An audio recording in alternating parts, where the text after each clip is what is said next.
Dear students, welcome back. यदि आपको याद हो तो कुछ ही समय पहले, कुछ दिनों पहले एमपी असिस्टेंट प्रोफेसर 2026 की पॉलिटिकल साइंस पेपर को मैंने एनालाइज किया था। चूंकि 150 क्वेश्चन है, बहुत वीडियो लंबा हो जाता है। पार्ट 1 मैंने रिलीज किया था। उसकी आप डिस्क्रिप्शन लिंक में देख सकते हैं, क्लिकेबल, आप वहां से देख सकते हैं। आज उसकी पार्ट 2 लेकर हम चर्चा करेंगे with lots of additional information analysis, और ये समझने की कोशिश करेंगे कि आगे आने वाले इस एग्जाम में और other exam like UGC net and others में इन क्वेश्चन का क्या यूज या फायदा हो सकता है इसको समझने के। So let us begin.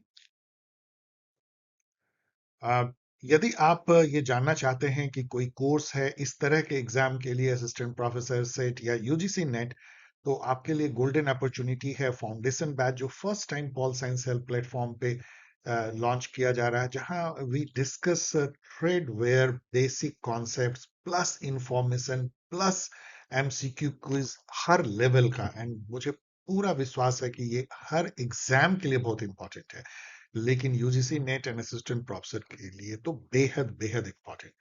यदि आप इसको ज्वाइन करना चाहते हैं, ये जस्ट स्टार्ट हुआ, और कभी भी आप इसको ज्वाइन करते हैं कोई लॉस नहीं होता है, क्योंकि आपको क्या मिलता है? Recorded session. मतलब जितनी भी क्लास है ना, वो रिकॉर्ड हुए हैं और आप उसको सुन सकते हैं, सारे डिस्कशन सुन सकते हैं, तो कुछ भी आप लूज नहीं करते हैं। और वो लिंक जो है ग्रुप में शेयर्ड है, पीडीएफ नोट्स भी आपको मिलते हैं। यदि आप इसको ज्वाइन करना चाहते हैं तो आप भेज सकते हैं अपना name, Telegram ID, mobile number @polschelp@gmail.com। और यदि आप किसी बुक के बारे में सोच रहे हैं कि यूजीसी नेट और सीयूटी पीजी, तो इससे अच्छी अफोर्डेबल रिसोर्स नहीं है। ये कोई बोस्ट नहीं है, कोई ईगो नहीं है, ये मैटर ऑफ फैक्ट है। यूजीसी नेट की जो एग्जाम गाइड है, इसके साथ में बेस्ट 1000 एमसीक्यू और exam guide for pol science entrance test and CUET PG guide and objective pol science, ये आप लोगों ने इस बुक को, इन बुक्स को सबसे अधिक पॉपुलर एग्जाम रिसोर्स बुक बनाया है फॉर कॉम्पिटिटिव एग्जाम। इन सब की डायरेक्ट लिंक जो है वो डिस्क्रिप्शन बॉक्स में दी जाएगी, जहां से आप इन बुक्स को डाउनलोड कर सकते हैं। चलिए अब क्वेश्चन आंसर की शुरुआत करते हैं, लेकिन जैसा मैं हर पीए वीडियो में करता हूँ, ओवरऑल एक मैं पिक्चर खींचना चाहता हूँ इस 75 क्वेश्चन का। बहुत ज्यादा टफ नहीं है, जैसा एमपी जाना जाता है या आरपीएससी जाना जाता है उस लेवल का नहीं है, और बहुत सारे bits and pieces cases questions हैं। बहुत तो ऐसे हैं जिसमें एक स्टेटमेंट को आप सीधा निकाल सकते हैं, आंसर मिल जाता है। कुछ क्वेश्चन बहुत ही ब्लैंड और बहुत सतही, घिसे पीटे टाइप के भी क्वेश्चन हैं। ओवरऑल एक बहुत ही इजी टू मीडियम जैसा पेपर है, जिसमें कि थोड़ी आर्ट आपको चाहिए कुछ क्वेश्चन को सॉल्व करने के लिए, कॉमन सेंसिकल। चलिए शुरुआत करते हैं। Which of the following are correctly matched? Structural aspect, organisational view of state. Structural aspect क्या होता है? मतलब कैसे कोई चीज स्ट्रक्चर्ड है, कैसे कोई चीज जो है, जैसे आप स्ट्रक्चर घर का देखते हैं ना, पहले नींव होती है, फिर प्लिंथ लेवल होती है, फिर लिंटल लेवल एंड छत, ऐसे जो स्ट्रक्चर कैसे बनती है, उसी तरह वैसे सोशल साइंस में स्ट्रक्चर का मतलब जो है पैटर्न सोशल बिहेवियर है, पैटर्न सोशल रिलेशन होता है। लेकिन फिर भी स्ट्रक्चर का मतलब यही है कि कैसे कोई ऑर्गेनाइजेशन जो है वो बना हुआ है, उसके कितने पार्ट हैं, उसका आपस में रिलेशन कैसा है, लाइक दैट। जैसे यदि ऑर्गेनाइजेशनल व्यू ऑफ स्टेट देखिए तो स्टेट के 3 ऑर्गन होते हैं, लेजिस्लेटिव, जुडिशरी, एग्जीक्यूटिव, उनके रिलेशन क्या है, लाइक दैट। तो ये बिल्कुल सही है। स्ट्रक्चरल एस्पेक्ट जो है organisational view of the state है। ऑर्गेनाइजेशन खुद एक स्ट्रक्चर माना जाता है। Functional aspect is policy formulation. मतलब ये कंपैरेटिव पॉलिटिक्स में इस तरह से आप समझ सकते हैं कि यदि हम ऑर्गेनाइजेशनल व्यू स्टेट का देखें कैसा है, तो वो उसका स्ट्रक्चरल पर्सपेक्टिव है या एस्पेक्ट है। और यदि ये देखें कि कैसे पॉलिसी फॉर्मुलेशन होती है, कैसे उसकी इम्प्लीमेंटेशन होती है, तो वो उसका फंक्शनल स्टेट क्या फंक्शन करता है वो है। तो ये दोनों कॉमन सेंसिकल वे में, यदि आप इन जनरल पॉलिटिकल साइंस की भाषा समझते हैं, तो ये क्वेश्चन आपको बन जाता है। इसको आप पढ़ लीजिएगा। Functional aspect, what the state does, and a structural aspect, structure of the state is organ, institution, administration. Next question देखिए। अब यहाँ पे ये क्वेश्चन वो है जिसमें कि एक बिल्कुल आउटलैंडिश स्टेटमेंट है। ये रीजनल ऑर्गेनाइजेशन से, सार्क है, आसियान है, उसकी बात करते हैं। अब आप छोड़ दीजिए, ये 3 तो पढ़ लीजिएगा, देश देश देश, इस पे आइए। दिस मे बी मतलब regional organisation may be of an aggressive nature with respect to that region. क्या मीनिंग है इसका? क्यों एग्रेसिव नेचर होगा अपने ही रीजन के लिए? तो ये आउटलैंडिश स्टेटमेंट, और ये करेक्ट कौन करेक्ट नहीं है, तो ये सब इतना आसान क्वेश्चन हो जाता है क्योंकि एक स्टेटमेंट आपको इतना पिकुलियर मिलता है कि बाकी स्टेटमेंट में कंफ्यूजन भी हो तो आप उसको ठीक कर लेंगे, बाकी पढ़ लेना। अब यहाँ तो चलो ठीक है, मैं छोड़ देता हूँ क्योंकि ये पूरा इस पे है, मध्य प्रदेश पे है। ये देखिए, दिस इज क्लासिकल व्यू जो है, ये पब्लिक एडमिनिस्ट्रेशन का क्लासिकल व्यू है, टेलर, वेबर, फायोल, गुरली, कुर्वी उस जमाने में। तो उसमें जो है पर्सनल एडमिनिस्ट्रेशन जो भर्ती करते हैं, ट्रेनिंग देते हैं, मैन पावर रिक्वायरमेंट, जिसको हम कार्मिक विभाग कहते हैं, personnel department, DOPT central government में है, coordinate activities to reduce friction. सही है वो। ये भी देखते हैं कि इंडस्ट्रियल रिलेशन अच्छा बना रहे मैनेजमेंट लेबर में, ये भी उनका काम है। In practice personal department perform only advisory function. अब देखो, जो दो टाइप के फंक्शन होते हैं, एक लाइन फंक्शन और दूसरा स्टाफ फंक्शन। आप पता है, बहुत बार मैंने बताया है। लाइन फंक्शन जो किसी ऑर्गेनाइजेशन का मेन ऑपरेटिव फंक्शन है, जैसे ट्रेन में आप देखो, रेलवे में तो गार्ड और ड्राइवर जो है लाइन स्टाफ, लाइन एजेंसी है। और जो उसकी safety, security, legal and others, station and all other, खास करके जो एक्सपर्ट लोग होते हैं जो सुझाव देते हैं, ट्रेन ट्रेन के कोचेस कैसे होने चाहिए, इंजन कैसे, वो स्टाफ एजेंसी है। तो स्टाफ एजेंसी एडवाइजरी होते हैं। यदि पर्सनल डिपार्टमेंट देखोगे ना, तो जनरली स्टाफ एजेंसी माना जाता है, वो लाइन एजेंसी नहीं है। वो जो जो मेन काम कर रहे हैं, आप जैसे गवर्नमेंट ऑफ इंडिया के मिनिस्ट्री देखो, तो जो मेन मिनिस्ट्री है, कोई भी टेलीकॉम, पोस्टल, रेलवे, वो लोग मेन काम कर रहे होते हैं। और जो डीओपीटी है, वो एक तरह से एक्सपर्ट एजेंसी है, एडवाइस देती है, आपको हेल्प करती है। तो ये ठीक है, personal department perform advisory function. Only यहाँ पे है जो कि थोड़ा हार्ड है, लेकिन फिर भी आई will go with this, both statement correct. अब ये जो क्वेश्चन है, ये यूएन के यहाँ है कि amendment process in the UN is mention under chapter this an article. ये वो क्वेश्चन है जो हमेशा कहते हैं, कहता हूं मैं कि यूएन के चैप्टर्स और आर्टिकल्स को एक नजर देख लो। ये हर एग्जाम में आजकल पूछा जा रहा है। तो अमेंडमेंट प्रोसेस जो है उनके चैप्टर 18 और आर्टिकल 108 से 109 में है। अब ये तो आप जानते हैं, तो जानते हैं, इसमें कोई आप गेस नहीं कर सकते हैं। लेकिन ये आपको क्वेश्चन बहुत अच्छा इंडिकेशन दे रहा है कि ये एस्पेक्ट यूएन के बारे में जान लीजिए। ये जो क्वेश्चन है, ये आप थोड़ा गेस कर सकते हो। ये बेसिकली ये कहते हैं कि बेस्ड ऑन द, ये तीन टाइप के कॉलोनियलिज्म का लिखा है, political, economic and satellite. Political colonialism तो वो है जो इंग्लैंड ने हमारे ऊपर किया। इकोनॉमिक डिपेंडेंसी तो आज भी बहुत सारे कंट्री दूसरे पे, जो जो जो डेवलप्ड कंट्री उस पर डिपेंडेंट है। आप क्या कहोगे, वेनेजुएला जो है अमेरिका पे डिपेंडेंट है, इवन क्यूबा जो है यूएस पे एंड अदर्स पे डिपेंडेंट है, पाकिस्तान डिपेंडेंट है, क्या बोलोगे उसको? Economic dependence. सैटेलाइट तो कई बार ना, एक कोई दूसरा जो स्टेट होता है, वो एक का जो है वो सैटेलाइट की तरह बिहेव करता है, मतलब उसके साथ चारों तरफ चक्कर काटता है, उसकी डोर उसके हाथ में होती है। आज के समय में आप देखोगे तो इवन वेनेजुएला जो है वो सैटेलाइट स्टेट बन चुका है यूएसए का। और पाकिस्तान भी एक समय में सैटेलाइट स्टेट की तरह बिहेव करता था यूएसए का, या कर सकता है। इवन ईरान को जो है, एक समय में अमेरिका अपनी सैटेलाइट स्टेट की तरह बिहेव करता था जब वहां शाह शासन करते थे, लेकिन अब वो अलग रास्ते चला गया है, तो उसको परेशान। तो यहाँ पे ये कह रहे हैं कि ऑर्गेन्स्की ने जो है कोलोनलिज्म पे काफी काम किया था इस बुक में, वर्ल्ड पॉलिटिक्स। तो उसमें उन्होंने किस टाइप के कोलोनलिज्म की बात की है इन तीनों में? पॉलिटिकल कोलोनलिज्म की बात तो ऑर्गेन्स्की नहीं करेंगे। क्यों नहीं करेंगे? क्योंकि ऑर्गेन्स्की जो है डेवलपमेंट मॉडर्नाइजेशन के थिंकर हैं, यूएस के, जो 60s 70s में होती है, और वहां पे तो डीकोलोनाइजेशन हो चुका था। तो पॉलिटिकल कोलोनाइजेशन नहीं, लेकिन उस समय में भी ये दोनों कोलोनाइजेशन तो अभी भी चल रहा है, उसमें भी चल रहा था। तो उसकी ही बात वो कर सकते हैं, या आप गेस कर सकते हो।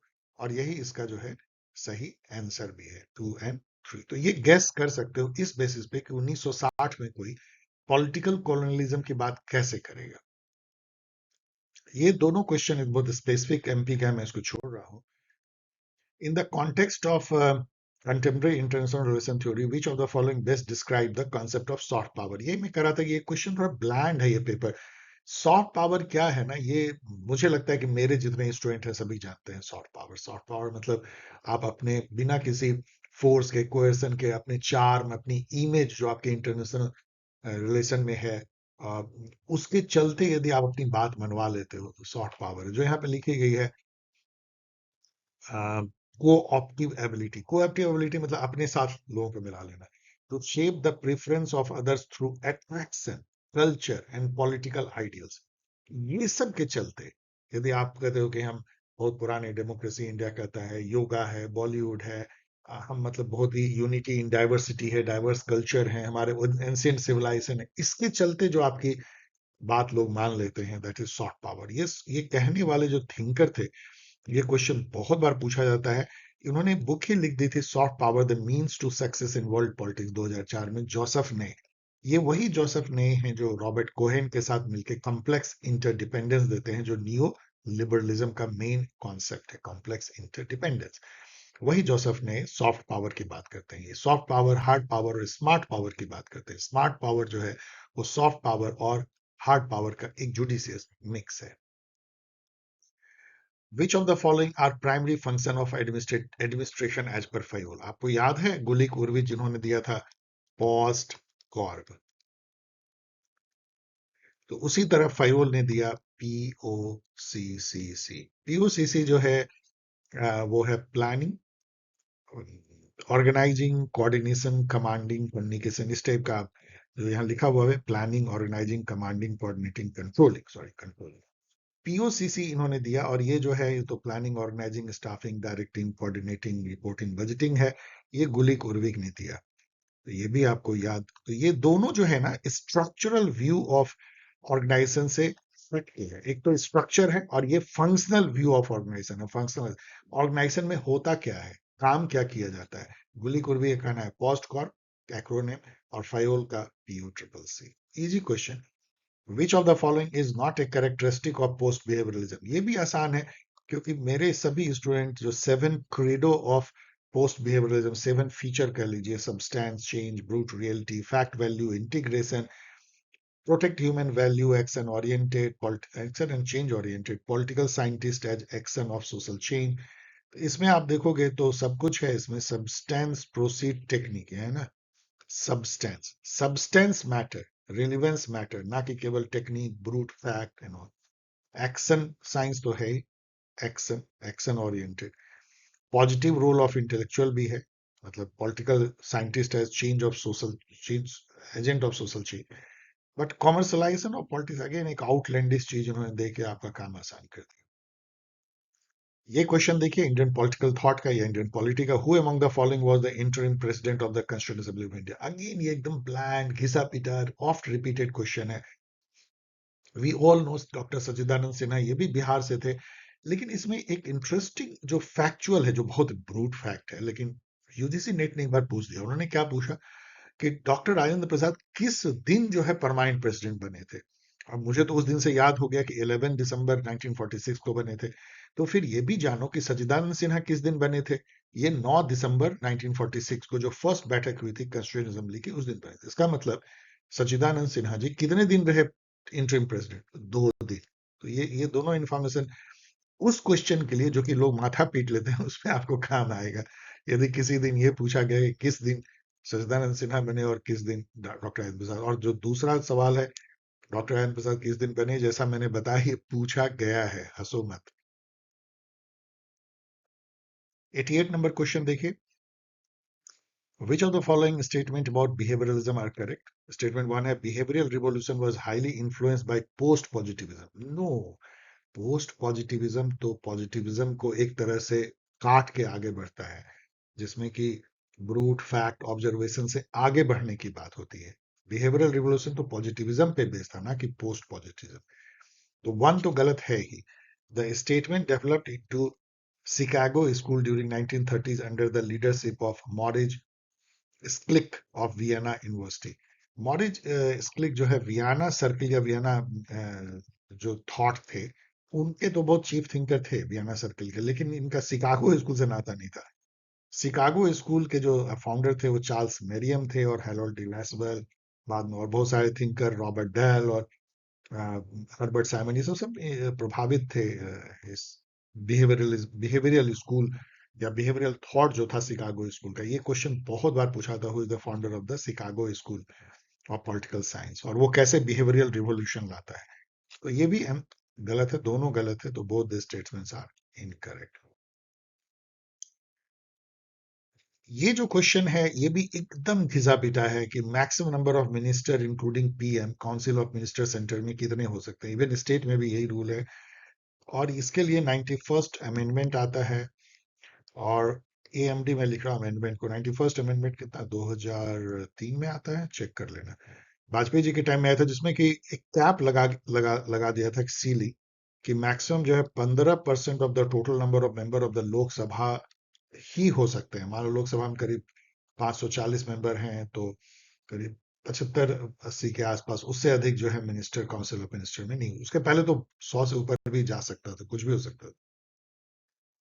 In the context of a United Nations General Assembly, which of the following statement is not correct? United nation general assembly आपको पता है कि लार्जेस्ट ऑर्गन है, क्योंकि उसके सभी मेंबर हैं। Every member has a place in it on the basis of sovereign equality, सबको एक वोट है, ये भी सही है। तो एक ही बच जाता है जो गलत होगा, बिना पढ़े आप कह सकते हो each member state can send A maximum of 7। अब ये मिसचीफ है, हमें भी पता नहीं था कि 7 भेजते नहीं है, 5 भेजते हैं, लेकिन चलो इस क्वेश्चन के थ्रू हम लोग ज्ञानवान हो गए, या हमारे जहन में बैठ गया, तो इसको याद कर लो, 5 मेंबर भेजते हैं। Important information, UNGA. वैसे यूएनजीए जो है उसको एक तरह का यूएन का पार्लियामेंट समझ सकते हो, और United Nation Security Council UNSC को उसका government. Which of the following are correctly match?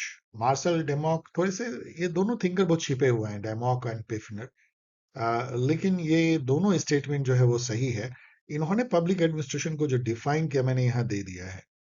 अब यहाँ देखो, मार्शल डिमॉक कहते हैं कि public administration is the fulfilment और enforcement of public policy as declared by the competent authority. और यहाँ क्या है, public administration as enforcement of public policy, उसी का शॉर्ट फॉर्म है। वेफेनर कहते हैं getting the work of government done by coordinating the efforts of the people so that they can work together to accomplish their set task. Coordination to get a task done. तो यहाँ देखो, emphasis coordinating role of administration। तो इन दोनों का यदि आप definition याद रखे हुए हो तो ये आपको क्वेश्चन बन जाएगा, लेकिन टफ क्वेश्चन है।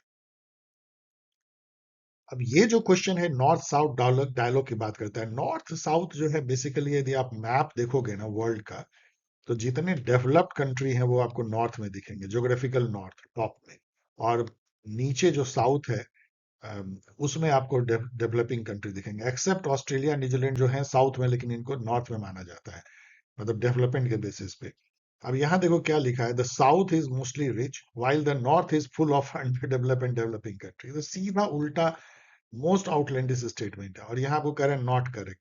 तो इस टाइप के क्वेश्चन ने इसको इतना हल्का बना दिया ना, क्योंकि यदि ये इतना गलत है तो फिर ये तीनों तो सही होगा ही ना, पढ़ लेना।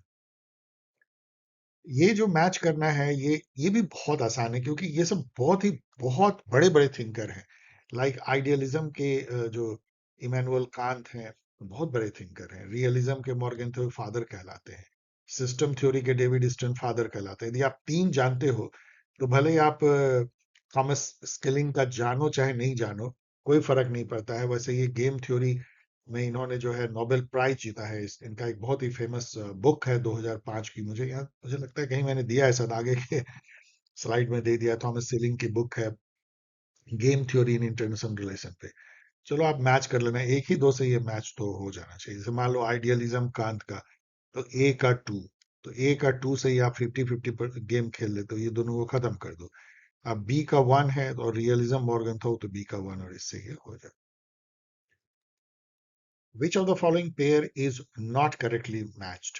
तो ये भी आसान क्वेश्चन है, क्योंकि आपको पता है फर्स्ट कॉन्स्टिट्यूशन अमेंडमेंट जो है वो जून 1951 में होती है। ध्यान रखो, उस समय हमारी कोई पार्लियामेंट बनी भी नहीं थी। जो कॉन्स्टिट्यूएंट असेंबली थी वो खुद को पार्लियामेंट में कन्वर्ट कर लेती है, और वहां पे ये जो है, मतलब जो जिसको आप ट्रांजिशन पार्लियामेंट कह सकते हो, उसमें ये पास हुआ था। नेहरू जी ने पास किया था, उसमें बहुत कुछ हुआ था। राइट टू फ्रीडम जो आर्टिकल 19, उसको काफी उसमें बंदिश लगाई गई थी, लेकिन साथ में जो है 9th शेड्यूल भी जोड़ा गया था, जिसमें कि लैंड रिफॉर्म से रिलेटेड एक्ट को डाल दिया गया था कि कोई उसको कोर्ट में चैलेंज ना कर पाए, जुडिशियल रिव्यू ना हो। तो ये सही है। 42nd अमेंडमेंट में जो है 10th शेड्यूल नहीं जोड़ा गया था। ये 10th शेड्यूल 1985 में राजीव गांधी के टाइम में जो है 52nd कॉन्स्टिट्यूशनल अमेंडमेंट हुआ था, और उसमें जो है ये 10th शेड्यूल जो है एंटी डिफेक्शन लॉ, जो बाद में मॉडिफाई भी हुआ। तो ये गलत यदि हो गया तो ये दोनों सही है, तो इसको देख लेना। आपको आंसर तो मिल गया। जैसे 11 शेड्यूल जो है 73rd से जोड़ा गया, 74 से जो है 12 शेड्यूल जोड़ा गया। दोनों जो है लोकल सेल्फ गवर्नमेंट वाली जो है, जहां पे कि पंचायती राज को 73rd से और म्यूनिसिपैलिटी को 74th अमेंडमेंट से हम लोगों ने कॉन्स्टिट्यूशनल मैंडेट दिया, और दो शेड्यूल जोड़े। 95 देखो, जो कि एक बहुत अब रिपीटेड क्वेश्चन हो गया है, रिस्पॉन्सिबिलिटी टू प्रोटेक्ट, उसी पे ये है।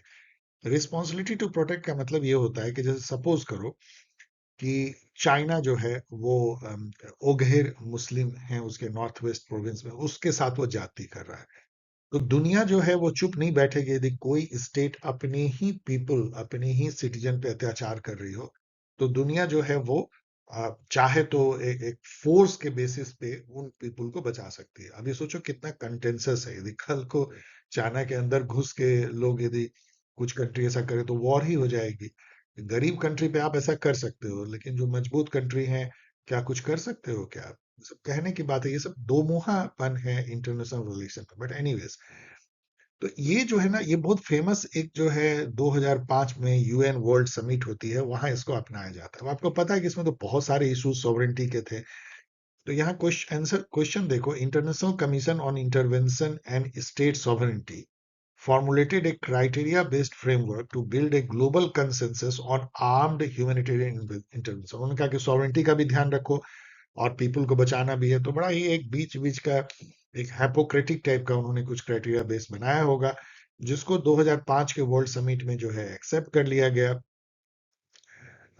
तो ये दोनों तो सही दिखती है, लेकिन थर्ड स्टेटमेंट देखो, the establishment of formal intervention criteria under responsibility to protect, R2P short में कहते हैं, फ्रेमवर्क हैज इफेक्टिवली गारंटीड, अब वर्ड देखो, guaranteed international consensus and collective action in complex geopolitical. कभी कोई इस पे कंसेंसस बनेगी? मैंने आपको एग्जांपल दिया चाइना। तो ये स्टेटमेंट आउटलैंडिश है, क्रूड है, ये तो हो ही नहीं सकता। ये दोनों सही है, इसके बारे में और थोड़ा पढ़ लेना। बट ये बहुत ज्यादा अब क्वेश्चन पूछा जा रहा है डिफरेंट डिफरेंट एग्जाम में। अब ये जो क्वेश्चन है, चूंकि एमपी का है, लेकिन मैं सभी स्टेट पे लागू होता है। बेसिकली पूछ रहे हैं किसी भी स्टेट में कौन सा officer nerve centre of the state during period of crisis काम करता है। तो देखो, स्टेट में जो चीफ सेक्रेटरी होता है ना, वो एपेक्स पे होता है, उसके नीचे ही सारा ब्यूरोक्रेसी काम करती है। उसके नीचे जो है ये सीएस होते हैं, उसके नीचे सेक्रेटरी होते हैं। आजकल उसको प्रिंसिपल सेक्रेटरी या एसीएस भी कहा जाने लगा है, एडिशनल चीफ सेक्रेटरी, बट वो सब बेसिकली सेक्रेटरी हैं। और फिर उसके बाद डायरेक्टर होते हैं और अलग ही। तो लेकिन चीफ सेक्रेटरी जो है नर्व सेंटर है। सेंटर में आप देखोगे तो चीफ सेक्रेटरी के बदले जो है यहाँ पे इसको इसको भी सीएससी कहते हैं, लेकिन इनका फुल नेम है कैबिनेट सेक्रेटरी। और फिर यहाँ पे सेक्रेटरी होते हैं डिफरेंट डिपार्टमेंट के, उसके नीचे ज्वाइंट सेक्रेटरी होते हैं, और फिर director like that, chief secretary. 97 देखो, which of the following statement are correct about Karl Popper. Karl Popper जो है इंग्लैंड के थे, बहुत चीजों के लिए जाने जाते हैं, फॉल्सिफिकेशन थ्योरी के लिए।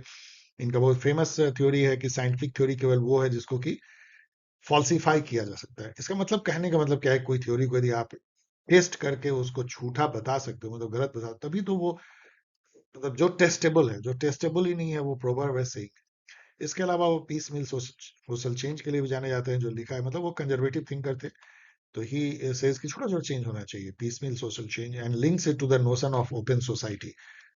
ये ओपन सोसाइटी के भी बहुत पक्षधर है। ओपन सोसाइटी ऐसा है जिसमें कि हर व्यक्ति को या हर कॉम को अपने अपने वैल्यू को परसू करने की आजादी होती है। कोई एक सेंट्रल वैल्यू से सबको हाका नहीं जाता है भेड़ की तरह।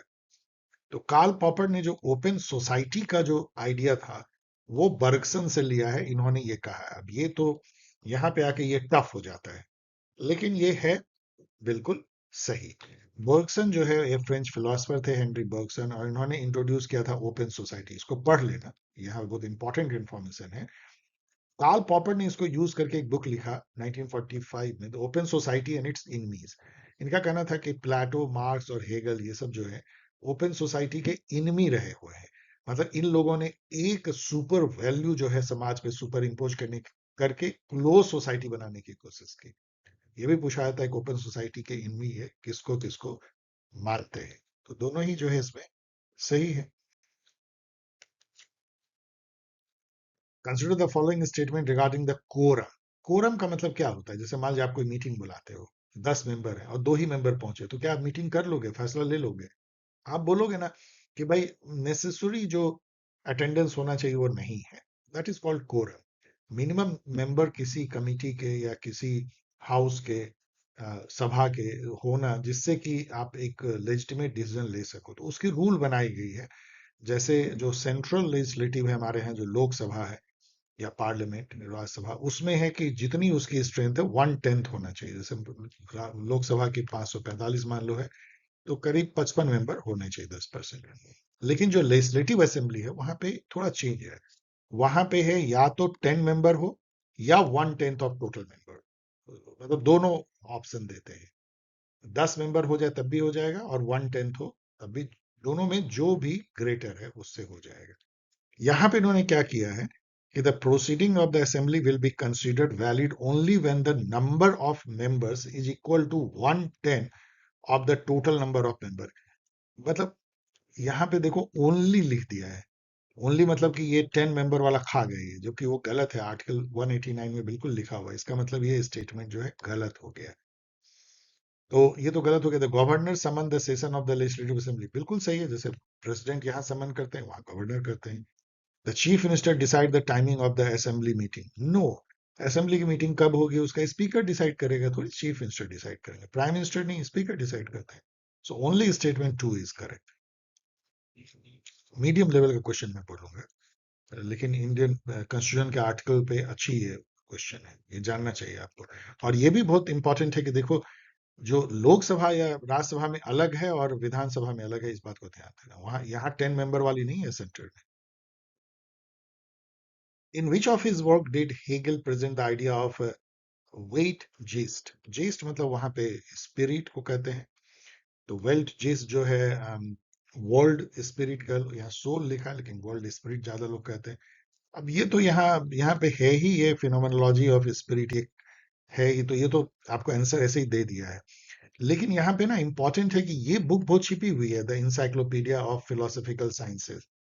बाकी science of logic, philosophy of law, ये सब फिलोसफी ऑफ लॉ भी बहुत छिपा हुआ है। तो आपको ये क्वेश्चन में बहुत अच्छा एक नॉलेज दे रहा है दूसरे एग्जाम के लिए। सब आगे आपको पूछ देगा कि who wrote encyclopedia of philosophical science, who wrote philosophy of law, तो आप अटक जाएंगे। लेकिन ये क्वेश्चन को यदि आपने कहीं नोट में बना लिया है तो आपको हेल्प होगा।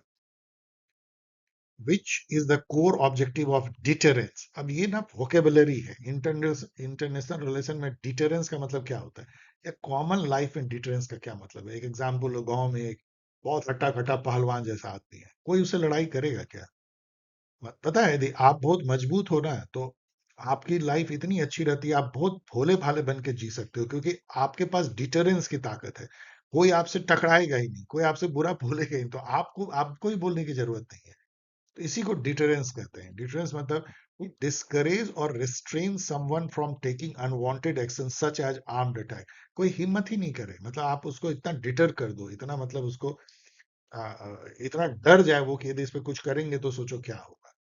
अब मान लो अमेरिका पे कोई मिसाइल अटैक करे, कोई करेगा क्या? उसको लगेगा भाई हमारा कंट्री तो पूरा डूब जाएगा। डिटरेंस।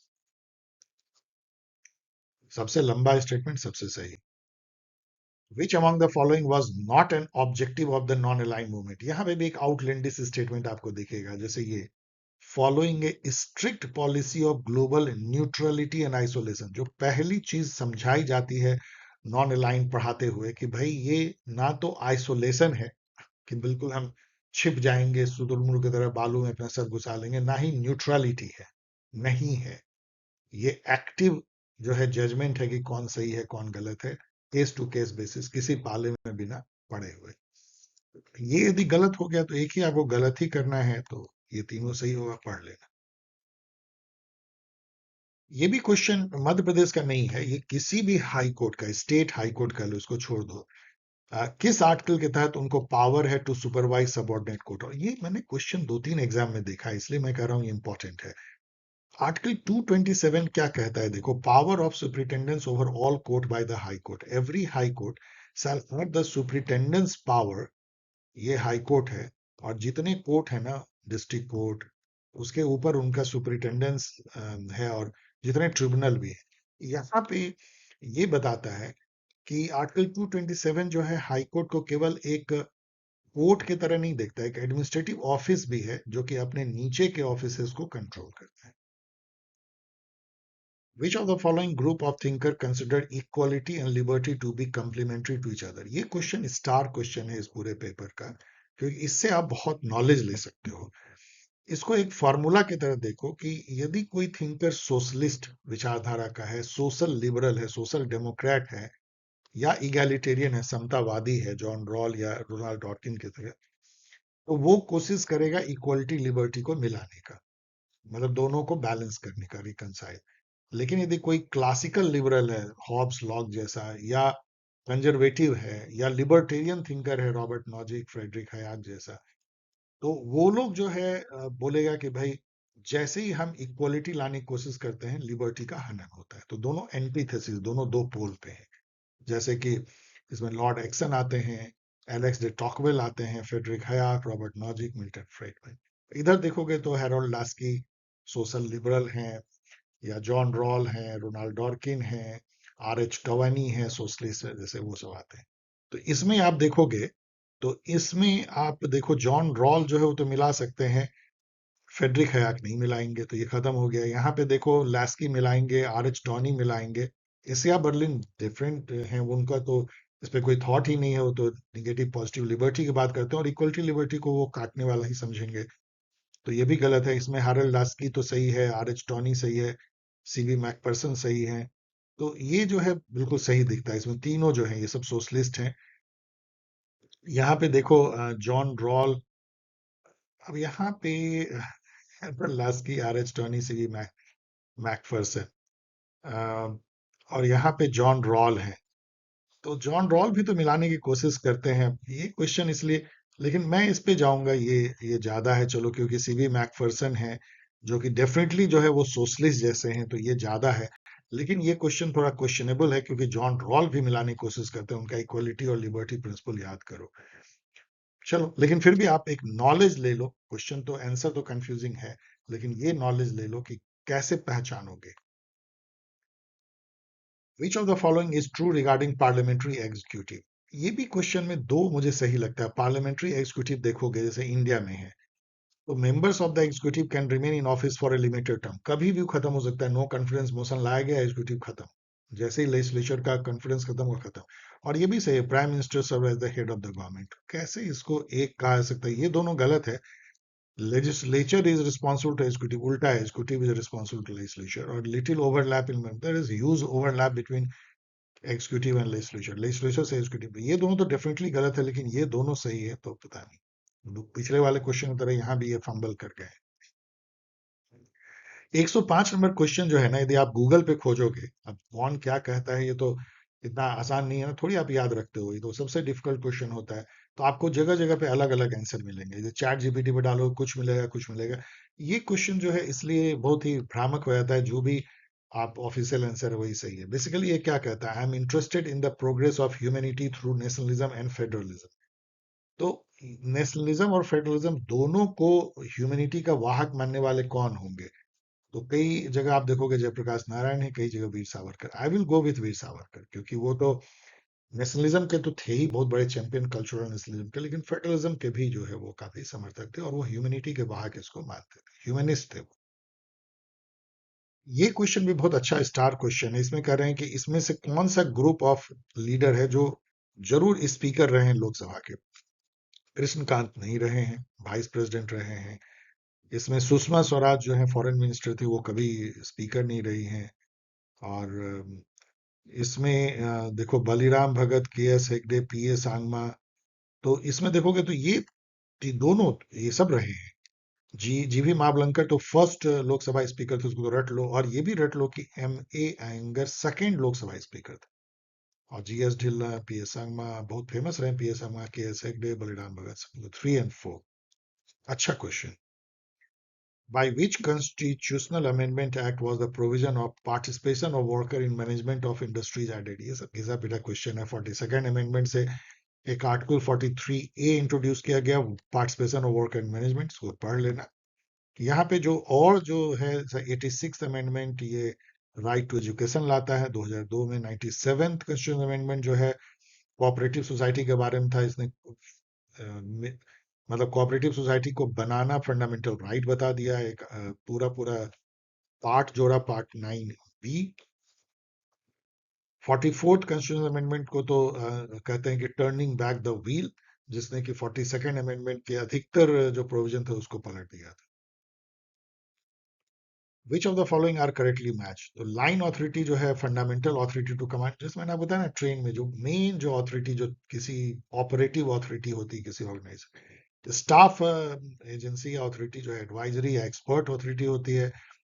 फंक्शनल ऑथोरिटी होती है कुछ लिमिटेड किसी प्रोजेक्ट के लिए जो आपको अथॉरिटी दी जाती है, वो फंक्शनल ऑथोरिटी, फंक्शन के लिए आपको अथॉरिटी दी जाती है, ना कि जनरल अथॉरिटी।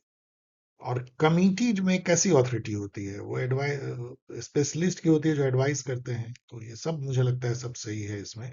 लेकिन प्रॉब्लम क्या है कि इसमें सभी सही वाले ऑप्शन ही नहीं है, तो आपको एक को हटाना है, तो ये थोड़ा सा अजीब लगता है, तो इसको हटा दो। बट मुझे लगता है कि ये भी सही है। 109 देखो, the high court in India are classified under which of the following category? Subordinate court तो ये है नहीं, कोर्ट ऑफ फाइनल अपील नहीं है, सुप्रीम कोर्ट है। ट्रिब्यूनल तो ये है नहीं, कोर्ट है, तो एक ही बचता है कोर्ट ऑफ रिकॉर्ड। आर्टिकल 215 कहता है, और इसका जो पैरेलल आर्टिकल है सेंटर में, वो आर्टिकल 129 है, वो कहता है कि supreme court will be court of record. और यहाँ कहता है high court will be court of record. Court of record होने का क्या मतलब होता है? कि इनकी जो जजमेंट है ना, उसको रेफर किया जा सकता है और उसको मानना आपकी बाध्यता है, और यदि कोई भी इसके जजमेंट या इसकी हेठी करे तो उसमें कंटेम्प्ट ऑफ कोर्ट लग सकता है। This is called court of record. 110 देखो, इसको छोड़ देते हैं, ये तो स्पेसिफिक क्वेश्चन है। अब यहाँ पे ये जो क्वेश्चन है ना, ये आजकल बहुत पूछा जा रहा है। ये स्पीकर, डिप्टी स्पीकर को जब हटाने का रिजोल्यूशन चलता है लेजिस्लेटिव असेंबली में, सेम सेंटर में भी यदि लोकसभा में स्पीकर, डिप्टी स्पीकर को हटाने का रिजोल्यूशन चले, वहां पे आर्टिकल 92 से 95 के बीच में काफी सारे इसमें हैं, और यहाँ पे आर्टिकल 181 है जिसमें प्रोविजन है। तो उसमें क्या होता है कि यदि मान लीजिए कि स्पीकर, डिप्टी या डिप्टी स्पीकर को हटाने की कार्रवाई चल रही हो, तो उस हटाने की कार्रवाई में वो प्रिजाइड नहीं करते, वो चेयर पे नहीं बैठते हैं, क्योंकि तो कॉमन सेंस है ना, जो आप ही को हटाने की चल रही है, आप चेयर पे बैठोगे। लेकिन वो अपने डिबेट में भाग ले सकते हैं, अपना पक्ष रख सकते हैं, और वोट भी दे सकते हैं। पहले इंस्टेंस में 2 बार वोट हो सकता है। एक बार फर्स्ट इंस्टेंस में सबने वोट दिया, उसमें अपने अपने फेवर में वोट दे सकते हैं। मान लो कि दोनों पक्ष बराबर हो गए, तो उसमें कास्टिंग वोट होता है, और वो वोट आपको पता है स्पीकर को देना होता है। चूंकि अब आप स्पीकर हो नहीं, कुर्सी पे बैठे नहीं हो, आपके ही अगेंस्ट हटाने का है, तो आपको कास्टिंग वोट नहीं देने दिया जाता। यही बात लिखा है, not in the case of equality of vote. First instance में आप दे सकते हो पहली बार वोट, तो इसका मतलब कि आप बोल सकते हो, प्रोसीडिंग में भाग ले सकते हो, पहले इंस्टेंस में दे सकते हो वोट, ये नहीं दे सकते, और यहाँ नॉट है। तो अच्छा क्वेश्चन है, गुड क्वेश्चन, स्टार क्वेश्चन। ये छोड़ दो। Indian foreign policy and choose the correct statement. अब इसमें देखो, मैंने यहाँ कट पहले ही लगा दिया। अब ये स्टेटमेंट देखो, changes in the surrounding do not alter the meaning of national. Surrounding मतलब इन्वायरमेंट, नेशनल इंटरेस्ट इन्वायरमेंट पे डिपेंड करता है। पहले हमारा 20 साल पहले जो हमारा कंट्री का नेशनल इंटरेस्ट था, हो सकता है कि ईरान के साथ दोस्ती हमारा नेशनल इंटरेस्ट था, आज इसराइल के साथ दोस्ती हमारा नेशनल इंटरेस्ट है। हमारी नेशनल इंटरेस्ट बदलती रहती है, बदलती रहती है। तो इस, और वो इन्वायरमेंट पे डिपेंड करती है। तो ये तो बिल्कुल ही गलत स्टेटमेंट है। 3 को यदि हटा दो, हटा दो, हटा दो, तो सीधा आंसर मिल जाता है, बाकी आपको पढ़ने की भी जरूरत नहीं है, लेकिन वैसे पढ़ लेना। ये जो क्वेश्चन है ना, अगेन ये मिसचीफ क्वेश्चन है। मैं कई बार स्टूडेंट को कहता हूँ कि भाई देख लो, 370 को हम लोग बहुत जानते हैं कि कश्मीर को कुछ स्पेशल फैसिलिटी मिली हुई थी, लेकिन आपको पता होना चाहिए डियर स्टूडेंट कि 371 ठीक उसके नीचे है, उसमें लगभग हर स्टेट को कुछ ना कुछ स्पेशल फैसिलिटी मिली हुई है। ऐसा नहीं है कि केवल जम्मू कश्मीर को मिली हुई थी। ये हम लोग पहले जानना चाहिए। इसको एसिमेट्रिक फेडरलिज्म कहते हैं। वन एस्पेक्ट जहाँ पे कि जो फेडरेटिंग यूनिट है वो अलग अलग प्रोविजंस के साथ जो है फेडरल यूनिट से जुड़ती है। अब उसमें किस जैसे उसमें A B C D E F उसके सब क्लॉज है। कोई असम के लिए, कोई सिक्किम को, कौन याद करता है? जैसे मान लो कि जो बी है वो स्टेट ऑफ असम को स्पेशल प्रोविजन देता है। आई जो है गोवा को देता है, तो इन दो से यहाँ काम चल जाएगा। जैसे बी जो है असम को, तो यहाँ मिला दो असम को, तो ए का टू, और गोवा जो है आई है, तो ये डी का थ्री, तो ए का टू और डी का थ्री से आपको ये मैच हो जाता है। लेकिन मिस्चीफ क्वेश्चन, हु रिमेंबर्स? कर लो जब पूछ रहे हैं ये लोग तो। Which of the following is correct regarding scientific selection of worker as per Taylor? ये क्वेश्चन जो है ये भी कॉमन सेंसिकल है। टेलर को जब हम लोग पढ़ते हैं तो ये नहीं पढ़ते हैं कि वो किस बेसिस पे सिलेक्शन करते थे, लेकिन ये हम जरूर पढ़ते हैं कि वो इमोशनल फीलिंग, साइकोलॉजी, सोशल, इसको वो तवज्जो देते नहीं है। तो यहाँ पे देखो, हट्टा कट्टा होना चाहिए वर्कर, इंटेलेक्चुअल कैपेबिलिटी होनी चाहिए कि समझ पाए, लेकिन इमोशनल क्वालिटी पे तो जाएंगे नहीं। तो ये कॉमन सेंसिकल है कि इसको हम हटा देंगे और वन और टू सही होगा। 116 देखो, under which article of the constitution does the Supreme Court of India have the authority to review any judgement pronounced और ऑर्डर मेड बाय इटसेल्फ? मतलब खुद अपने जजमेंट को वो जो है वो रिवाइज कर सकते हैं, रिव्यू कर सकते हैं। तो ये आर्टिकल 137 है, बस जान लो। यहाँ पे आर्टिकल 141 जो है ये भी बहुत बार पूछा जाता है। Law declared by Supreme Court to be binding on all court, सभी कोर्ट में बाइंडिंग है। इसके अलावा आर्टिकल 142, जिसको कि हमारे पहले के जो वाइस प्रेसिडेंट थे मिस्टर धरकर, उन्होंने कह दिया था कि missile in the hand of supreme court. ये वो पावर है जो एक्स्ट्रा ऑर्डिनरी पावर देता है सुप्रीम कोर्ट को कि कानून से ऊपर उठ के, वैसे तो सुप्रीम कोर्ट कानून के अनुसार ही फैसला कर सकता है, ये उसकी बंदिश है। मान लो ये कानून का दायरा है, तो उसी के अंदर में सुप्रीम कोर्ट इंटरप्रेट करके फैसला देता है। लेकिन आर्टिकल 142 का जो परपोर्ट है, मीनिंग है, वो ये है कि इस यदि कंप्लीट जस्टिस करनी हो तो इसके बाहर जा करके भी जो है सुप्रीम कोर्ट फैसला दे सकता है। और कई फैसले उन्होंने जो है इस पावर का यूज करके उन्होंने दिया है, याद रख। 117 क्वेश्चन जो है आसान है और जानना भी चाहिए आपको। ये कहता है कि which of the following thinker regard property as natural and as a means to people's ethical betterment if used appropriately? अब देखो क्या है ना, ये प्रॉपर्टी से एक हमारा जो है इथिकल डेवलपमेंट होता है, मोरल डेवलपमेंट होता है। प्रॉपर्टी हमको जिम्मेदार बनाता है। प्रॉपर्टी हमको एक सेंस ऑफ सेल्फ स्टीम देता है कि हम अर्न करके और कुछ कर सकते हैं, हम उसको दे सकते हैं, उसको बांट सकते हैं, इंपावर करता है।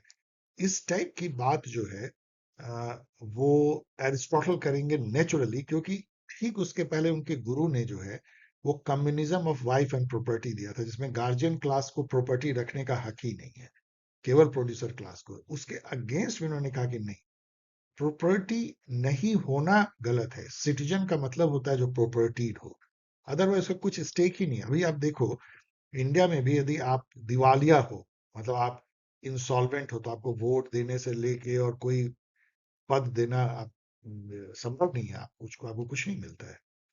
Aristotle. According to Gabriel Allman and Sidney Barba, a parochial political culture is characterized। यही मैंने कहा कि इसमें कई जो है बहुत ही सतही क्वेश्चन है। कोई भी जो थोड़ा भी जानता है पॉलिटिकल कल्चर को, जानता है कि आलमंड एंड सिडनी बर्वा ने सिविक कल्चर इस नाम की एक बुक लिखी थी 1963 में। इसमें उन्होंने तीन टाइप का कल्चर की बात किया था। वन पैरोकियल था, दूसरा जो सब्जेक्ट है, और तीसरा जो है पार्टिसिपेंट है। अब पैरोकियल पॉलिटिकल कल्चर क्या होता है? जैसे बैल टाइप का, आपका जो है ऐसे आंख पे पट्टी बंधी हुई है, आपको कुछ पता ही नहीं कि पॉलिटिक्स में क्या हो रहा है। जैसे अभी आप इंडिया में किसी को पूछो जेनजी आंदोलन क्या होता है, बोलेगा क्या जेनजी, क्या क्या है ये, नहीं मुझे नहीं पता है।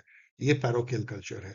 मतलब citizens limited awareness of central political authority, उनको कुछ पता ही नहीं है कि हो क्या रहा है, हो क्या रहा है।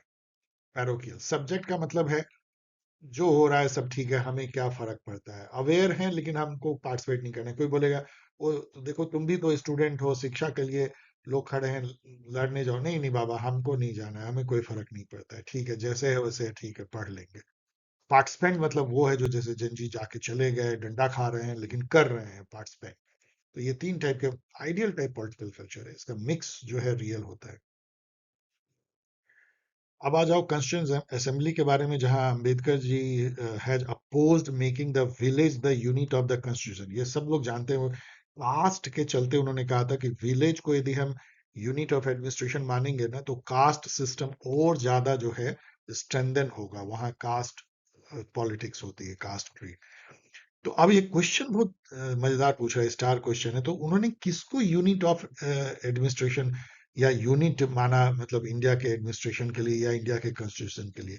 तो उन्होंने इंडिविजुअल को माना। इंडिविजुअल, उसका अपना अधिकार होना चाहिए, वो किसी कास्ट क्रीड रिलीजन से बंधा हुआ नहीं है, as far as his rights are concern. Very good question. Under which article of the Constitution the Parliament empowered to change the name, area and boundary of a state? ये तो article 3 है, जो कि बहुत इंपॉर्टेंट आर्टिकल। इसी के तहत सारे न्यू स्टेट क्रिएट किए जाते हैं, और वो भी सिंपल मेजोरिटी से, सिंपल मेजोरिटी ने मेजोरिटी से, और उसको अमेंडमेंट भी नहीं माना जाता है। तो आर्टिकल 3 को जरा पढ़ लो, क्या क्या कर सकती है, कुछ भी कर सकती है स्टेट के साथ। स्टेट पूरी तरह से तोड़े फोड़े, नेम चेंज, बाउंड्री चेंज, सब कुछ किया जा सकता है। आर्टिकल 368 अमेंडमेंट है। Which of the following three functions were added? अब ये क्वेश्चन इतना खराब लैंग्वेज है इसका अंग्रेजी में।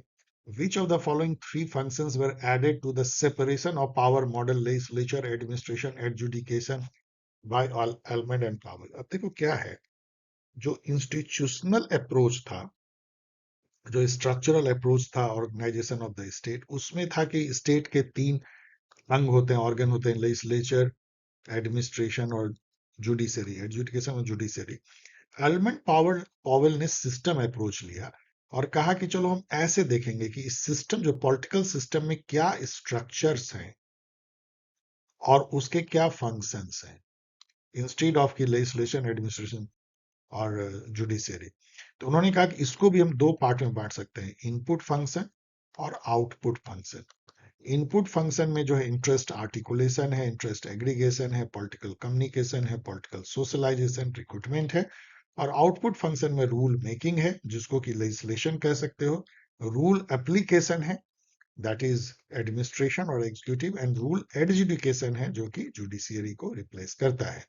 अब इतना जानने के बाद यहां आ जाओ, तो इसमें से क्या उन्होंने कहा, interest articulation, aggregation, communication, interest adjudication, तो हमको तो कोई चीज कहा नहीं। तो 1 2 3, लेकिन कितना बेकार सा क्वेश्चन इसने फ्रेम किया है, समझो। स्टेटमेंट 1 है, institutional approach is largely descriptive, बताता ही तो है स्ट्रक्चर कैसा है, क्या है, कोई एनालिटिकल खास होता नहीं। इंस्टीट्यूशनल अप्रोच, इट मतलब वही हुआ, paid more attention to organisational structure, obvious है। तो दोनों जो है स्टेटमेंट ही करेक्ट है। हटिंगटन के बारे में आओ, जिन्होंने कि कितनी तरह से क्लास ऑफ सिविलाइजेशन भी लिखा है इन्होंने, थर्ड वेव ऑफ डेमोक्रेसी भी लिखा है, और इसके अलावा मॉडर्नाइजेशन डेवलपमेंट पे एक बहुत फेमस बुक लिखा था, political order in changing society, जिसमें एक चैप्टर था पॉलिटिकल डेवलपमेंट एंड डीके, जिसमें उन्होंने ये कहा था कि डेवलपिंग कंट्री में एक द्वंद्व चलता है, इंस्टीट्यूशनल कैपेसिटी, ये है इंस्टीट्यूशन, जैसे मान लो पुलिस, कोर्ट, कचहरी, पार्लियामेंट, ये सब इंस्टीट्यूशन है। उसकी अपनी एक कैपेसिटी है, कितना वो काम कर सकता है, कितना जनता के एक्सपेक्टेशन को। और एक है जनता का, यहाँ करोड़ों जनता है, उसकी एक्सपेक्टेशन और उसका कितना पार्टिसिपेशन है, क्या वो जुलूस रोज निकालने लगते हैं, सभी जेनजी निकाल रहे हैं, या वो पैसिव है, जो जो ये इंस्टीट्यूशन कर पा रही है, कर पा रही है। तो उनका कहना था कि जब ये इंस्टीट्यूशन की कैपेसिटी ज्यादा होती है लोगों के एक्सपेक्टेशन से, तो पॉलिटिकल स्टेबिलिटी आती है, जिसको पॉलिटिकल डेवलपमेंट कर सकते हैं। और जब लोग अनरेस्ट में चले जाते हैं और इंस्टीट्यूशन बिल्कुल हक्का बक्का रहता है कि क्या करें, जैसा अभी दिख रहा है शिक्षा के क्षेत्र में, तो वहां पे पॉलिटिकल डीके आती है, इनस्टेबिलिटी आती है। अब वो कहते हैं कि यदि डेवलपिंग कंट्री को ना स्टेबिलिटी लाना है, तो बहुत अजीब बात कहते हैं कि आप नए ग्रुप को रोकिए पॉलिटिक्स में आने से, जैसे कि सीजेपी, आप मत उसको डेवलप करने दीजिए पॉलिटिक्स में से। आम आदमी पार्टी आ गया और आपका पूरा डिसरप्ट कर दिया, विजय आ गया साउथ में डिसरप्ट कर दिया, मत आने दीजिए। Limiting exposure to mass media, अब मास मीडिया को भी आप थोड़ा रोकिए कि सबको ज्यादा जो है वो ना दिखाए, जो अभी सरकार कर भी रही है। Suppressing the mobilisation of masses, और इस टाइप का जो जंतर मंतर आंदोलन होता है या रास्ता में, उसको सप्रेस कर दीजिए झारखंड, नहीं तो फिर आपको वो उखाड़ देगा। कंट्रोलिंग जुडिशरी तो उन्होंने नहीं कहा था, लेकिन ये तीनों भी आज के डेट में हंसी आती है कि ऐसा कहा जा रहा है, बट फिर भी चलो ठीक है, 1 2 3 पढ़ लेते हैं। 124 देखो, in which part of the Indian constitution is local self government mention. ये स्टार क्वेश्चन अनदर है, क्योंकि वैसे तो हम जानते हैं कि पार्ट 9 में जो है पंचायती राज है, पार्ट 9 ए में जो है म्यूनिसिपैलिटी है, दोनों लोकल सेल्फ गवर्नमेंट है। लेकिन पार्ट 4 जो डीपीएसपी है ना, उसमें एक आर्टिकल आर्टिकल 40, और उसमें भी लिखा हुआ है कि organisation of village panchayat, the state shall take step to organise village panchayat and endow, मतलब प्रोवाइड या empower करेंगे them with such powers and authority as may be necessary to enable them to function as unit of self government। तो यहाँ भी self government की बात है। तो यहाँ हो गया 2 4 5। अच्छा question, which of the following works is not attributed to Thomas Aquinas. ये क्वेश्चन टफ है, लेकिन आपको जानना चाहिए क्योंकि थॉमस एक्विना ना एकमात्र थिंकर हैं मार्सेलो ऑफ पडुआ के अलावा जो मेडिएवल काल में जिनसे पूछा जाता है। 5 proof of God, 4 type of law, इनका जो थियोलॉजी पे बेस, सुमा थियोलॉजिका एंड ऑल, तो इसको जानना चाहिए। लेकिन और ये भी जानना चाहिए कि ये जो बुक है डी सेवेटास डे, अब ये तो इंग्लिश में लिखा ही नहीं है, इसका इंग्लिश में है सिटी ऑफ गॉड।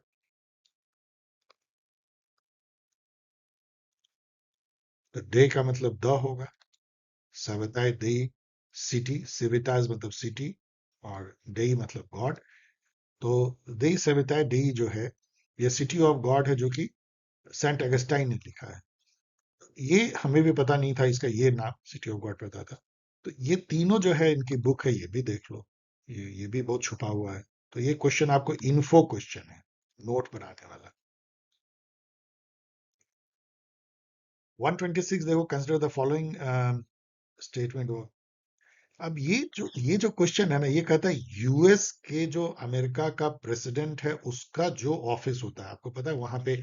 अब ये क्वेश्चन तो छोड़ दो, ये दोनों सही है, और इस तरह क्वेश्चन कौन याद रखता है, लेकिन ये समझो कि अमेरिका का प्रेसिडेंट का जो कैबिनेट होता है, उसको भी वहाँ कैबिनेट कहते हैं, सेक्रेटरी ऑफ स्टेट, वो कितना डिफरेंट है हमारे इंडिया से या यूके से।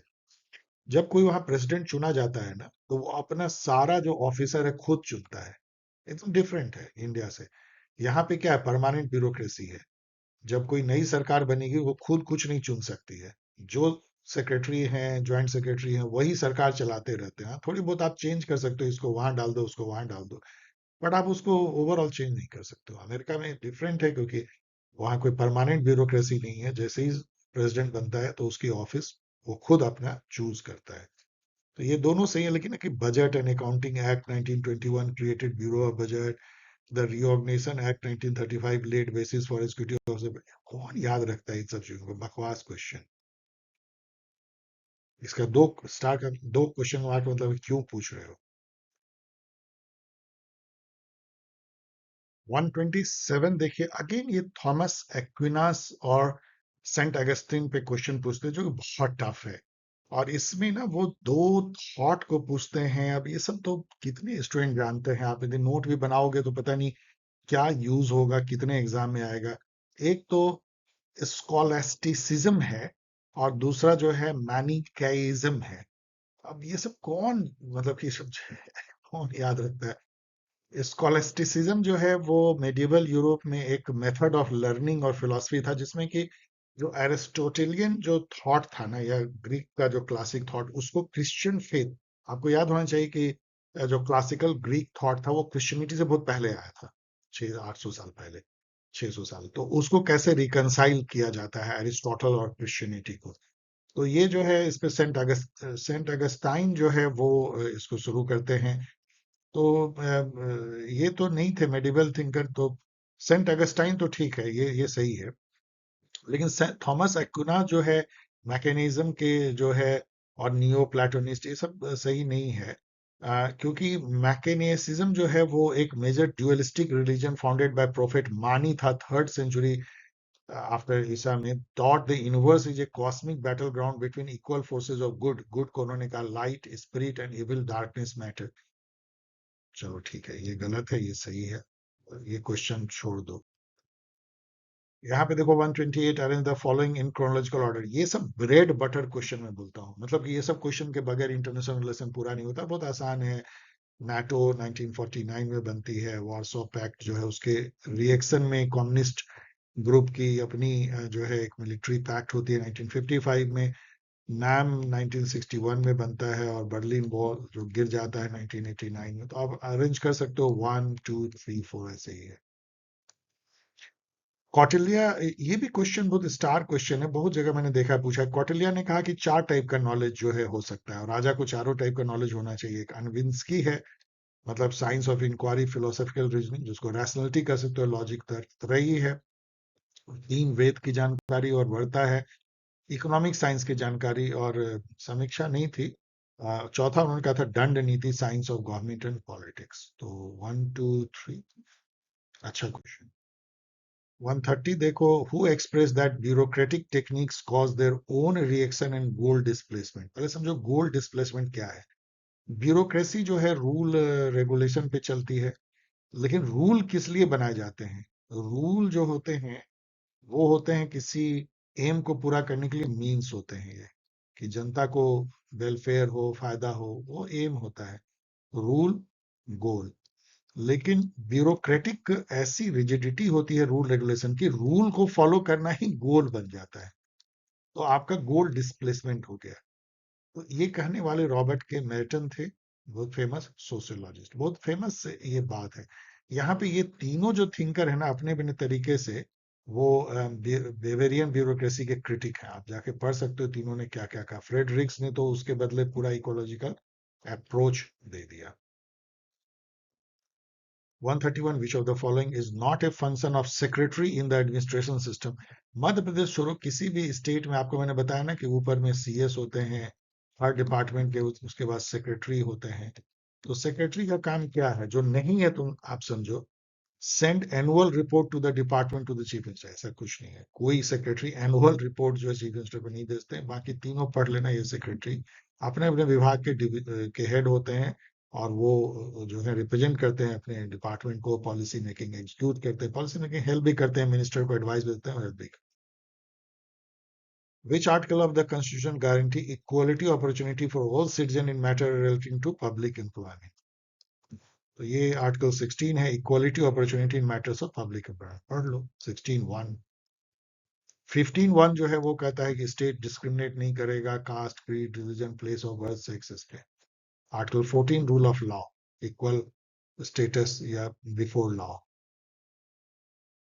16(4) जो है वो बहुत इंपॉर्टेंट है, जिसमें कहा जाता है कि ये जो पब्लिक एम्प्लॉयमेंट में रिजर्वेशन हो सकता है, यदि बैकवर्ड क्लास और पिछड़े लोगों को करने के लिए कोई स्पेशल प्रोविजन लाया जाता है, पॉजिटिव डिस्क्रिमिनेशन, तो वो इक्वलिटी का हनन नहीं।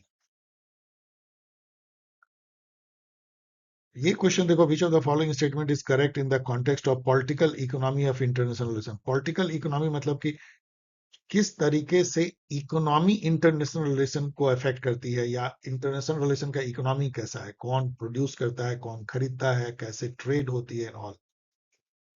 अब यहाँ पे ये कहता है कौन सा करेक्ट है, और सोचो 4 स्टेटमेंट है और एक ही करेक्ट होगा, और ये सब ब्रेटन वुड के बारे में है। ब्रेटन वुड पहले जान लो, छोड़ो इसको, कि ब्रेटन वुड जो है 1944 में एक न्यू हैम्पशायर जो है वो अमेरिका में एक टाउन है, उसमें एक रिसोर्ट जैसा है ब्रेटन वुड्स। वहां पे डेवलप्ड कंट्री की बैठक होती है, और उसमें वर्ल्ड वॉर 2 के बाद जो दुनिया बनेगी उसकी पॉलिटिकल इकोनॉमी कैसी रहेगी उस पर विचार होता है। बहुत इंपॉर्टेंट संस्थाएं बनकर निकलती है, इंपॉर्टेंट रूल बनकर निकलता है, उसको ब्रेटन वुड व्यवस्था कहते हैं, सिस्टम कहते हैं। उस सिस्टम में सबसे इंपॉर्टेंट था कि उस समय तक जो ट्रेड होता था, इंटरनेशनल ट्रेड, वो गोल्ड में होता था। अब गोल्ड या पौंड, कई बार पौंड में भी होता था। पौंड बहुत कमजोर हो गई थी, तो गोल्ड इतना होता नहीं था कि आपको यदि तेल मंगवाना है तो गोल्ड देना पड़ेगा एंड लाइक दैट।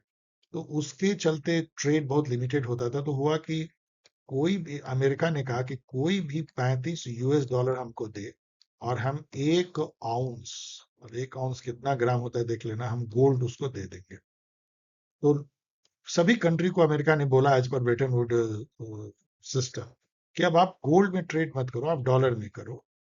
आपको, आपके पास मान लो 10 बिलियन डॉलर है, आप आओ, हम आपको इतना गोल्ड दे देंगे इस रेट से। तो सबने कहा ठीक है, हम डॉलर में ट्रेड करेंगे। उसके बाद से ही डॉलर में ट्रेड होने लगी, जो आज तक हो रही है। इसके अलावा ब्रेटन वुड से निकलती है इंडियन मॉनेटरी फंड और वर्ल्ड बैंक, जो आज भी जो है बहुत इंपॉर्टेंट है। अब यहाँ देखो, the first attempt to establish an international economy was made in Bretton Wood at the end of the second world war. सही है। यदि ये सही है, इसका मतलब बाकी सब गलत है, क्योंकि एक ही सही है। The Bretton Wood conference was organised jointly by 5 super power, England, France, United States. कहाँ सोवियत यूनियन इसमें भाग लेगा, कहाँ चाइना भाग लेगा, उनको क्या मतलब, ये तो पूरा लिबरल कंट्री की थी, तो ये गलत हो गया।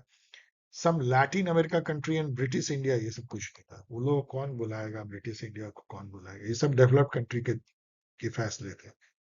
The economy propose by Britain would was England's own plan, no, USA's own plan, supported by other major industrial country. एक यहाँ और इंटरेस्टिंग बात आप लोग को जाननी चाहिए कि 1973 में ऑयल शॉक लगता है। उस समय में जो लड़ाई होती है ना अरब इसराइल में, उसके बाद सभी तेल उत्पादक कंट्री ने अचानक 25-30% तेल के दाम बढ़ा दिए, और पूरी दुनिया जो है ना वो रो दी थी। और उसका ऐसा ऐसा असर पड़ा, इंडिया में जो इमरजेंसी लगी उसका कारण ऑयल शॉक था। क्योंकि इंडिया जैसे कंट्री को इतनी परेशानी हुई, यहाँ इतनी महंगाई बढ़ गई कि उस इंदिरा गांधी के अगेंस्ट में इतने आंदोलन होने लगे कि बेचारे, मतलब बेचारी कहना तो गलत है, लेकिन उनको इमरजेंसी लगानी पड़ी। मतलब वो जो अभी आपने देखा ना, वही हालत हो गई जैसे अभी मोदी सरकार के लिए हो रही है। जगह जगह आंदोलन हो रहे हैं, जगह जगह स्टूडेंट, और स्टूडेंट ही उस समय भी आते थे, लेकिन उसको नेतृत्व एक बूढ़ा आदमी जयप्रकाश नारायण करते थे। तो उसका ऐसा ऐसा असर पड़ा, लेकिन उसका एक असर ये पड़ा ब्रेटन वुड का, ब्रेटन वुड पे, कि ब्रेटन वुड टूट गई। अमेरिका ने बोला भाई, ये जो हमने कहा था ना 35 US डॉलर लेके आओ, एक कौन सा हमारे पास नहीं है, गोल्ड वोल्ड हम नहीं दे सकते। लेकिन फिर भी सोचो कि जो इनर्सिया होती है, इंटरनेशनल ट्रेड डॉलर में आज तक चल रहा है, जबकि कोई ब्रेटन वुड नहीं है। बहुत कम ही जो है आउट ऑफ डॉलर होता है। और जैसे ही इंडिया, रसिया बोलती है हम डॉलर में ट्रेड नहीं करेंगे, रूपी रिबल में करेंगे, ईरान बोलता है कि युआन में हम करेंगे, वैसे ही अमेरिका एकदम बिल्कुल आग बबूला हो जाता है। क्योंकि तुम सोचो ना, यदि मतलब किसी भी करेंसी में पूरा दुनिया ट्रेड करे ना, तो आप ऐसे ही अमीर बने रहोगे। आपको तो नोट केवल छापना है और आपको जो है पैसे बरस रहे हैं, क्योंकि सब लोग डॉलर में ट्रेड कर रहे हैं।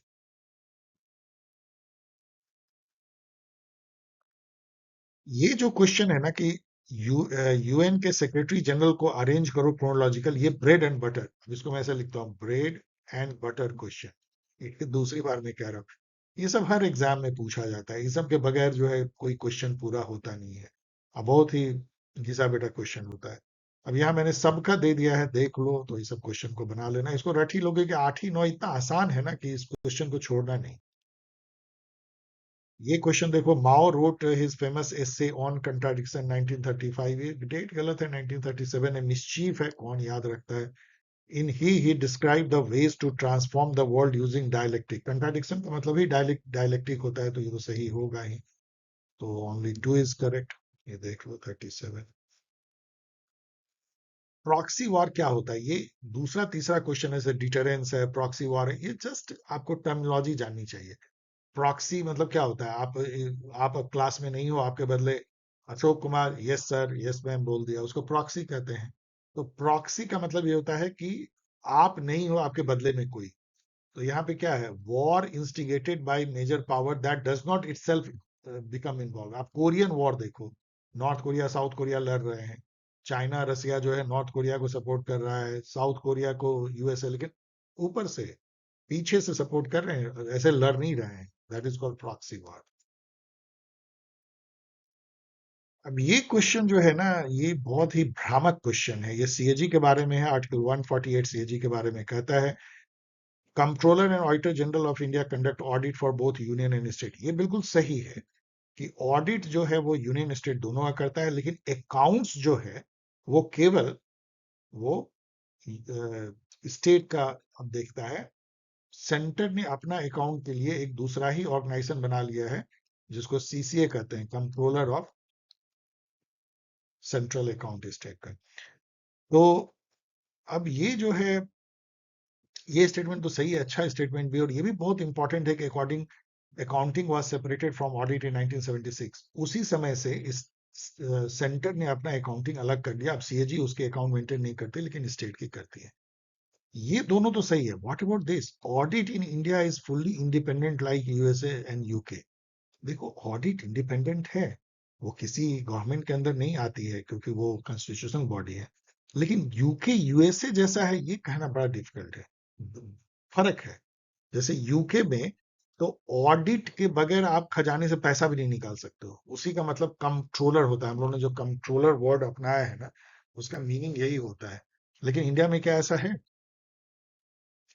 नहीं है। इसलिए ये स्टेटमेंट मेरे अनुसार से गलत है, और 1 और 3 सही है। 138 देखो, which of the following political thinker wrote that religion is the most necessary and assured support of any civil society. ये भी बहुत अजीब सा वर्डेड है। इसमें देखोगे तो मैकियावेली ने इस पे काफी काम किया है। उनका कहना था कि रिलीजन का यूज शासन में कैसे होना चाहिए, वो है सिविल सोसाइटी को कंट्रोल करने के लिए। क्योंकि रिलीजन एक बहुत पोटेंट फोर्स है जिससे आप पीपल को डिसिप्लिन में रख सकते हो। लेकिन रिलीजियन को शासन में घुसपैठ करने की इजाजत नहीं देनी चाहिए। मतलब religion should not decide the policies. ये मैकियावेली, तो परहैप्स मैकियावेली ने ही कहा होगा, मुझे ऐसा लगता है। बाकी हेगल, बेंथम, ग्रीन इस टाइप की बात नहीं करेंगे। 139 देखो, consider the following statement, the objective of UN are mentioned in chapter 1। ये दूसरा क्वेश्चन है चैप्टर एंड आर्टिकल पे। चैप्टर 1 में है, ऑफ कोर्स रहेगा भी। चैप्टर 1 में केवल दो ही आर्टिकल, आर्टिकल 1 एंड 2, तो ये भी सही है, ऑब्जेक्टिव एंड प्रिंसिपल। और the guiding principle of United Nation are given in chapter 2 of the United Nation charter.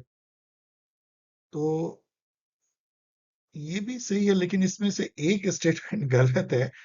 तो ये क्या कहता है? ये कह रहा है the guiding principle of the United nation given chapter 2। यहाँ पे गलत हो जाता है, चैप्टर 2 नहीं चैप्टर 1 होगा, क्योंकि चैप्टर 2 में तो आर्टिकल 3(6) है, तो चैप्टर 1 को इन्होंने ये गलत कर दिया है। चैप्टर 1 होना चाहिए, तो ये गलत हो गया, 1 और 3।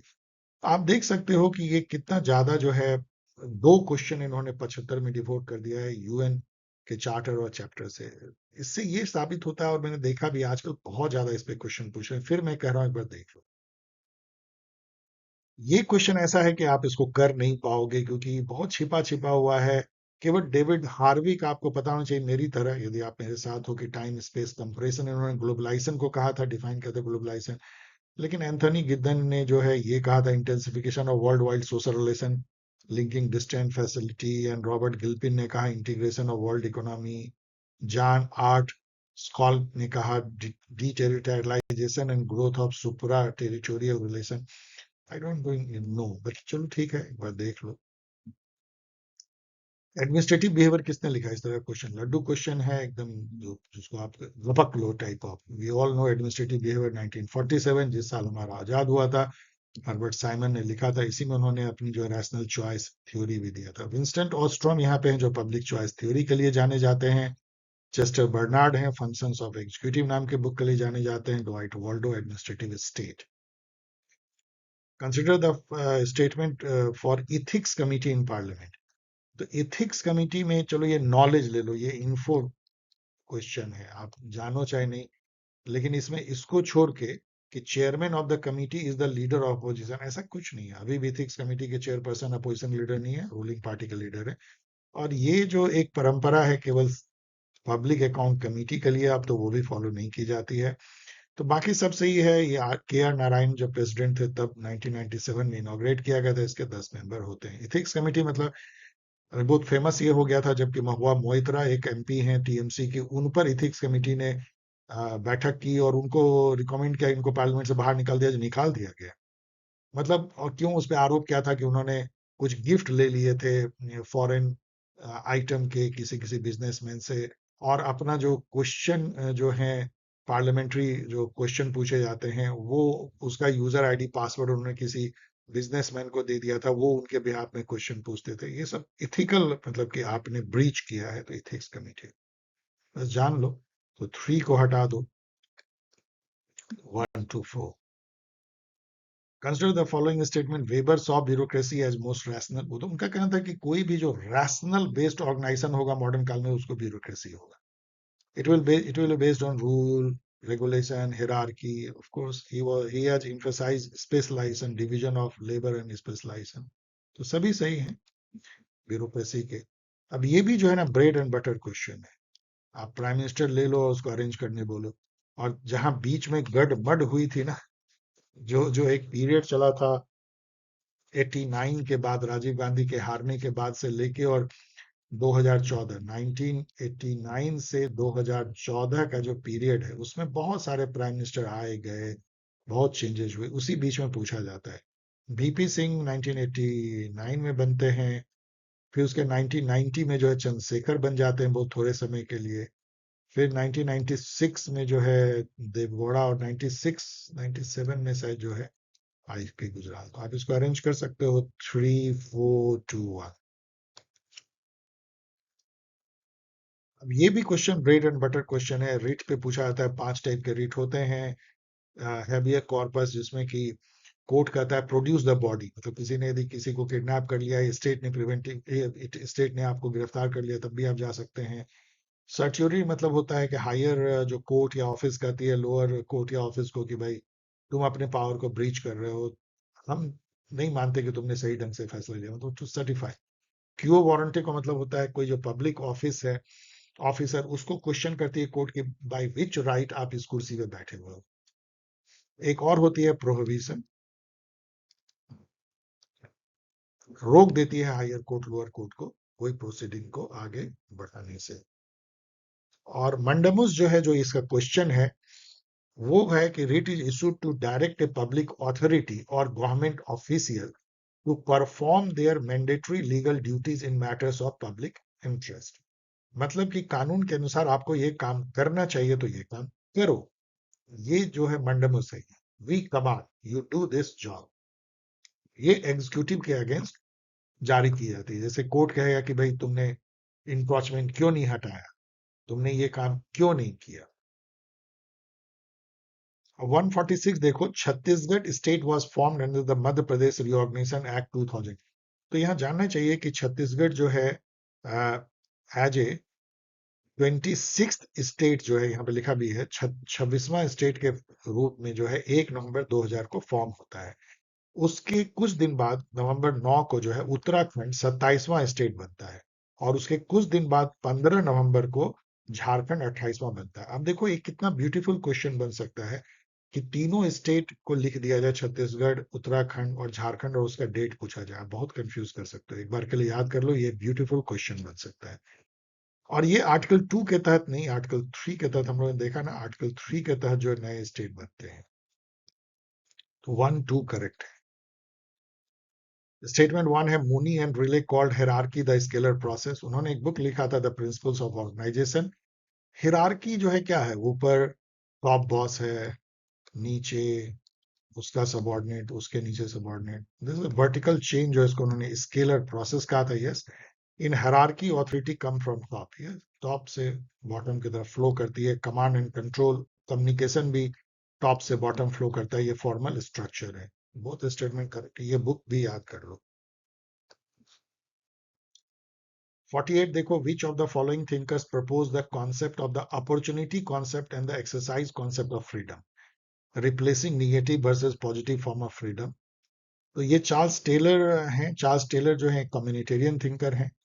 कम्युनिटेरियन थिंकर मतलब जो लिबरल कम्युनिटेरियन, जो कम्युनिटी को प्रेशर देते हैं इंडिविजुअलिज्म के अगेंस्ट में, ब्रूट इंडिविजुअलिज्म के अगेंस्ट में।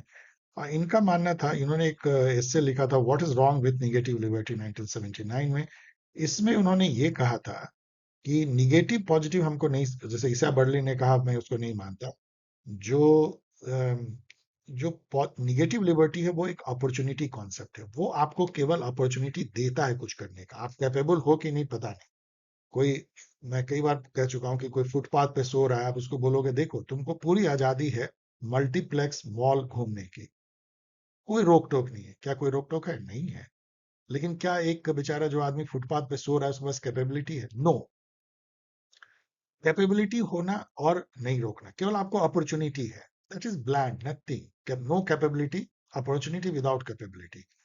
एक्सरसाइज कॉन्सेप्ट ऑफ फ्रीडम ये है कि इंटरनल आपको कुछ करके अपने विल पे जो है अधिकार करना पड़ेगा, मतलब आपको अपना master of your own will बनना पड़ेगा, या सरकार को कुछ करके आपको कुछ देना होगा। जैसे मान लो कोई फिजिकली हैंडीकैप है और उसको आप व्हील चेयर दे देते हो, तो आपको कुछ करना पड़ता है जिससे कि उसकी फ्रीडम बढ़े। तो ये जो थॉट था, ये exercise concept of freedom, positive freedom and opportunity concept, negative freedom, Charles Taylor. यहाँ जेराल्ड मैकुलम भी दिखते हैं जिन्होंने ट्राइडिक कॉन्सेप्ट दिया था कि कोई एजेंट है जिसको कुछ करने या कुछ बनने से कोई कंस्ट्रेन है जो रोका जाता है। तो ये ट्राइडिक है, एक एजेंट, एक कंस्ट्रेंट और कुछ जो करना चाहता है बनना। इससे हम जो है निगेटिव पॉजिटिव दोनों फ्रीडम को बता सकते हैं। इसे बर्लिन तो निगेटिव पॉजिटिव फ्रीडम को डिवाइड करते हैं। 149 देखो, लैटरल कम्युनिकेशन। अब मान लो ऑर्गेनाइजेशन में ऐसा है, हायरार्की है, ये एक डिपार्टमेंट है, एक डिपार्टमेंट 2 है, इसमें भी बॉस है, ऐसे है। अब देखो लैटरल कम्युनिकेशन कैसे होगा ऐसे। ये अपना, ये मैनेजर जो है अपने लेवल के मैनेजर से बात कर रहा है, तो सेम लेवल कम्युनिकेशन है लैटरल। वर्टिकल कम्युनिकेशन ऐसे है जो बॉस सबॉर्डिनेट के बीच में होता है। डायगोनल कम्युनिकेशन ऐसे। इंटरैक्टिव कम्युनिकेशन कैसा है? Term use by Fred Luthans for horizontal communication. देखो इंटरैक्टिव कम्युनिकेशन ऐसा है जिसमें दोनों साइड ना एक दूसरे से कम्युनिकेट कर रहे हैं। Generally top down communication one way होता है, बस आपको आदेश मिलता है, आप कुछ नहीं बोल पाते। लेकिन सेम लेवल में जो है ना, ये भी कुछ बोलेगा, ये भी कुछ बोलेगा, तो ये भी सही है, ये भी सही है। और ये लुथांस ने कहा है, कुछ उससे कोई फर्क नहीं पड़ता। Nagar panchayat is constitution in any state, छोड़ो Madhya Pradesh, in which of the following type of area. अब यहाँ आ जाओ आर्टिकल 243Q, जहां पे लिखा है कि there shall be constituted in every state a Nagar Panchayat by whatever name called for a transitional area, that is to say an area in transition from a rural area to urban area। ये लिखा हुआ है, इन transitional urban area, जो rural से urban हो रहा है। यहाँ गांव है, अर्बन है। अब इन देखोगे दिल्ली के बाहर तो पलवल, सोनीपत किस तरह से रूरल एरिया अर्बन एरिया में मिल जाता है, तो वो जो है एक नगर पंचायत वहां हो सकती है। Dear student, thanks for watching. हो सकता है इसकी वॉल्यूम आपको थोड़ी लो आ रही हो, सॉरी फॉर दैट। मैं देखूंगा कि इस माइक में क्या इशू हो सकती है। थोड़ा कान लगा के सुनना। और यदि आप यूजीसी नेट और सेट असिस्टेंट प्रोफेसर की फाउंडेशन बैच जो फर्स्ट टाइम कोशिश की जा रही है पॉल साइंस हेल्प प्लेटफॉर्म पे, कि बिफोर आप पीवाई क्यूए और एमसीक्यू बेस्ड टेस्ट से अपनी शार्पन करो कॉम्पिटिटिव स्किल, बेसिक फाउंडेशन जो सिलेबस में यूजीसी नेट की है, उसको यदि एक डायलॉग के थ्रू मिल करके, इट्स ए साझा प्रयास है, मैं आपके साथ डायलॉग करूंगा और कोशिश करेंगे एक बार रिविजिट करने की सभी टॉपिक को और समझने की। यदि आप इसको ज्वाइन करना चाहते हैं तो इसकी रजिस्ट्रेशन ऑन है। 10 अगस्त तक आप अर्ली बर्ड डिस्काउंट के साथ इसको कर सकते हैं। आप मेल कर सकते हैं इस पे polscl@gmail, इस पे आप मेल करें अपना नेम, टेलीग्राम आईडी और मोबाइल नंबर। यहाँ पे ये वेबसाइट है। ईमेल जो मैं कह रहा था यहाँ पे है। टेलीग्राम चैनल पे भी आप देखते रहें, इस संबंध में काफी इंफॉर्मेशन दी जा रही है। और ट्विटर पे भी, इसको आप एक्स कहते हैं, वहां भी पोस्ट की जा रही है। यदि आप सीयूईटी पीजी के स्टूडेंट हैं, 2027 का इंतजार कर रहे हैं फाउंडेशन बैच का, तो 15 सितंबर 2026 से स्टार्ट होंगे। चलिए मिलते हैं फिर एक और किसी वीडियो के साथ, तब तक के लिए टेक केयर, बाय।